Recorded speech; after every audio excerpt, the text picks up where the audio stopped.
त्रिखंड सोपानात वसू रुद्रादित्य नावाने पितगणाचा येथे वास आहे. निरामय स्थानाचे संरक्षक म्हणून कार्यरत असतात, कारण ब्राह्मलोक म्हणविणाऱ्या या स्थानात चतुर्मुख ब्रह्माचे निवासस्थान आहे. त्यास विद्यास्थान किंवा मूळ प्रकृती स्थान असे जाणले जाते. त्यावर प्रख्यात असलेले श्रीनगर आहे. त्याच्यावर महाकैलास, त्यावर कारण वैकुंठ आहे. सत्यलोकात पुराणपूर नावाचे विद्याधर स्थान आहे. तपोलोकात अंजनापतीपूर मध्ये साध्यांचा वास आहे. जनलोकात अंबावतीपूर येथे सनक सनंदनादी ऋषींचा निवास आहे. महरलोकात ज्योतिष्मतीपुरामध्ये सिद्धादी गणाचा वास आहे. स्वर्गलोकात अमरावतीपुरामध्ये देवेंद्रादी देवतागणाचे वास्तव्य आहे. खगोलाशी संबंधित ग्रह नक्षत्रादी असलेले भूवलोकात रथतरपुरामध्ये विश्वकर्मा नावाचा देव शिल्पीचा वास आहे.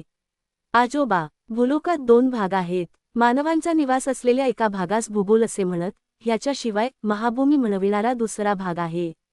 ही महाभूमी भूगोलकाच्या दक्षिणेस 5 कोटी ब्रह्मांड योजन दूर स्थित आहे. मर्त्यलोक म्हणजे भूलोक व भूवरलोक असून त्यात महाभूमीचा पण समावेश आहे. पाताळात अतल, वितल, सुतल, रसातल, तलातल, महातल आणि पाताल अशा प्रकारचे 7 लोक आहेत. थोडक्यात या स्वर्ग, मर्त्य, पाताळ असे म्हणत.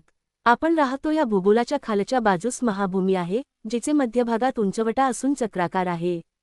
त्यामुळे त्याच्या उपरितलावर सूर्यचंद्र सदैव झळकत असत. सतत प्रकाशमान असल्याकारणाने तेथे कालमानाचे निर्णय नाही.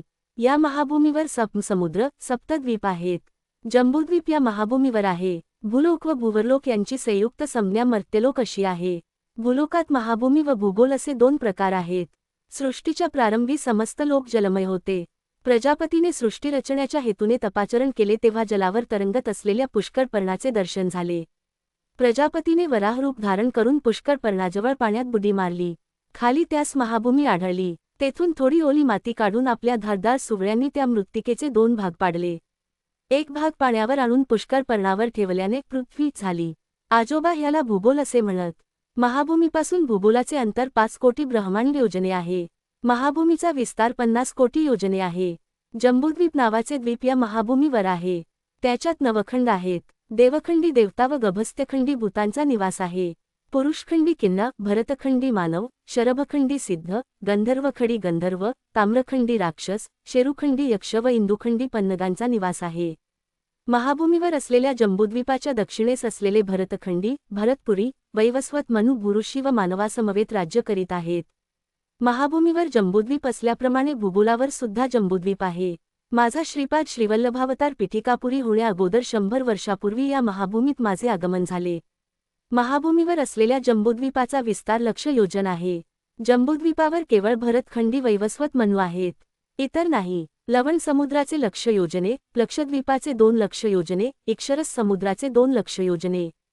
खंडात देवयोनींचा वास आहे. कोवळ्या उन्हासारखा प्रकाश असून तेथे दिवस किंवा रात्र याचे भेट कुशद्वीपाचे 4,00,000 योजने, सुरासमुद्राचे 4,00,000 योजने, क्रौळच द्वीपाचे 8,00,000 योजने, सर्पी समुद्राचे 8,00,000 योजने, शाकद्वीपाचे 16,00,000 योजने, दधी समुद्राचे 16,00,000 योजने, शल्मली द्वीपाचे 32,00,000 योजने, क्षीर समुद्राचे 32,00,000 योजने, पुष्कर द्वीपाचे 64,00,000 योजने, शुद्धजल समुद्राचे 64,00,000 योजने, चलाचल पर्वताचे 128,00,000 योजने, चकावळी पर्वताचे 256,00,000 योजने, लोकालोक पर्वताचे 512,00,000 योजने, तपोभूमीचे 1250,00,000 योजने असा विस्तीर्ण आहे. लोकालोक पर्वताच्या पलीकडे सूर्यरश्मी जाऊ शकत नाही, म्हणून लोकालोक पर्वत व अंडांत यामध्ये अंधकार पसरलेला असतो. अंडांताचे विस्तार कोटी योजने आहे. वराहावतार किंवा नृसिंहावतार भूमीस व्याप्त करणारे असे अवतार नाहीत. वराह म्हणजे सुख नसून एक सुळा असलेला खड्गमृग आहे.